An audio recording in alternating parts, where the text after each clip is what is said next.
ಭಾಗದ ರೈತರು ಇವತ್ತು ಆತ್ಮಹತ್ಯೆಗಳನ್ನು ಮಾಡಿಕೊಂಡು ಜಿಲ್ಲಾ ಮಂತ್ರಿಗೆ ಬಂದು ಶಾಪುರನ್ನು ಬಿಟ್ಟು ನಮ್ಮ ಯಾದಗಿರಿ ಜಿಲ್ಲೆಯಲ್ಲಿ ಯಾವುದೊಂದು ಹಳ್ಳಿಗಳಿಗೆ ಸ್ಪಂದನೆ ಮಾಡುವಂತ ಕೆಲಸ ಮಾಡಿ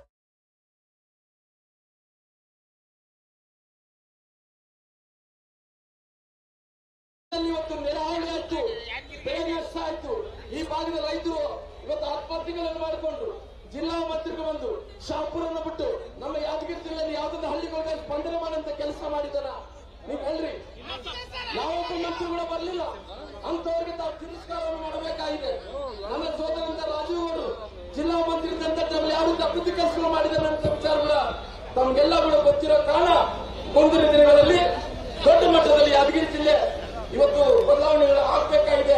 ಅದಕ್ಕೋಸ್ಕರವಾಗಿ ಜಿಲ್ಲಾ ಮಂತ್ರಿಗಳು ಶಾಪೂರ್ ತಾಲೂಕಿನಲ್ಲಿ ಮುದುರ್ಗಿ ಬಳಿಯಲ್ಲಿ ಯಾದಗಿರಿ ತಾಲೂಕಿನಲ್ಲಿ ಹೊರನಹಳ್ಳಿ ಹಳ್ಳಿಯಲ್ಲಿ ವಾಲ್ಮೀಕಿ ಸಮುದಾಯದ ಜನರು 6 ಜನರು ಅವರು ಆಕ್ಸಿಡೆಂಟ್ಗಳಾಗಿ ತೀರ್ಕೊಂಡಾದ್ರಗಳ ಅವರು ಕೂಡ ಇವತ್ತು ಸ್ಪಂದನೆಯನ್ನು ಕೊಡಲಾರದಂತೆ ಅವರು ಕೂಡ ಹೋಗಿ ಸಾಂತ್ವನ ಹೇಳದಂತೆ ಮಂತ್ರಿಗಳು ಇವತ್ತು ಶಾಪುರನ್ನು ಬಿಟ್ಟು ಬರ್ತಾ ಇಲ್ಲ.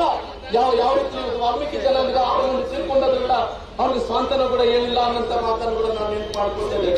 ನಾರಾಯಣಪುರ ಜಲಾಶಯ ವಿಚಾರದಲ್ಲಿ ನನ್ನ ಸೋದರ ರಾಜೀವರು ನಿರಂತರ ಹೋರಾಟವನ್ನು ಮಾಡಲ್ಲ. ನಾರಾಯಣಪುರ ಜಲಾಶಯ ವಿಚಾರದಲ್ಲಿ ನಿರಂತರವಾಗಿ ಹೋರಾಟ ನೋಡಿ ಈ ಭಾಗದ ಜನರಿಗೆ ನೀರು ಬಿಡಿಸಬೇಕು ಅನ್ನೋ ಕಾರಣದಿಂದ ಸರ್ಕಾರ ಒಂದು ರೀತಿ ತೀರ್ಮಾನ ತಗೊಂಡ್ರು. ಈ ಭಾಗದ ನಾರಾಯಣಪುರ ಜಲಾಶಯದಿಂದ ನೀರು ಬಿಡಲಾರಂತ ತೀರ್ಮಾನ ತಗೊಂಡ್ರು.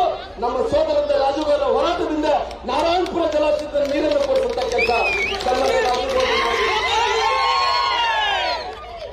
ಅದಕ್ಕೋಸ್ಕರ ಹೈಕೋರ್ಟ್ ಹೇಳಿರೋ ಕಾರಣ ಇವತ್ತು ಈ ರೀತಿ ಮಾಡುವಂತ ಕೆಲಸವನ್ನು ಮಾಡಿದೆ.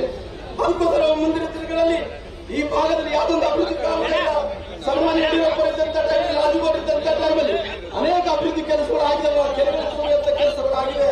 ಅದಕ್ಕೋಸ್ಕರವಾಗಿ ಪಿಯುಸಿ ಫಲಿತಾಂಶವನ್ನು ನೋಡ್ತೇವೆ. ಯಾದಗಿರಿ ಜಿಲ್ಲೆ ಕೊನೆಯ ಜಿಲ್ಲೆ ಆಗಿದೆ ಪಿಯುಸಿ ಪರೀಕ್ಷೆ ಫಲಿತಾಂಶದಲ್ಲಿ. ಅದಕ್ಕೆ ಮುಂದಿನ ದಿನಗಳಲ್ಲಿ ಎಲ್ಲಾ ವಿಷಯಗಳೆಲ್ಲ ತಗೊಂಡು ಭಾರತೀಯ ಜನತಾ ಪಾರ್ಟಿ 2028ರಲ್ಲಿ ಇವತ್ತು ಕರ್ನಾಟಕ ರಾಜ್ಯದ ಅಧಿಕಾರಕ್ಕೆ ಬರಬೇಕಾಗುತ್ತೆ ಅನ್ನೋ ಉದ್ದೇಶದಿಂದ ಇವತ್ತು ಜನಾಕ್ರೋಶ ಸಮಾವೇಶವನ್ನು ಮಾಡ್ತಾ ಇದ್ವಿ. ಜನರಿಗೆ ಬೆಲೆ ಜಾಸ್ತಿ ಆಗಿದೆ. 50 ದಿವಸಗಳ ಮೇಲೆ ಇವತ್ತು ಬೆಲೆ ಏರಿಕೆಯನ್ನು ಮಾಡುವಂತ ಕೆಲಸವನ್ನು ಮಾಡಿದೆ.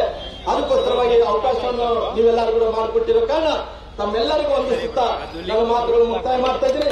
ಜೈ ಕರ್ನಾಟಕ. ಇವತ್ತು ಕಾಶ್ಮೀರದಲ್ಲಿ ಏನು ಹತ್ತತ್ರ 31 ಜನರು ಅದು ವಿಶೇಷವಾಗಿ ಕರ್ನಾಟಕ ರಾಜ್ಯದಲ್ಲಿ 3 ಮಂದಿಯನ್ನು ತೀರ್ಕೊಂಡೋಗಿದ್ರು. ಇವತ್ತು ಸುಮಾರು 30 ಜನರ ಪರವಾಗಿ ಸಾಂತ್ವನ ನಮ್ಮ ಅಧ್ಯಕ್ಷರು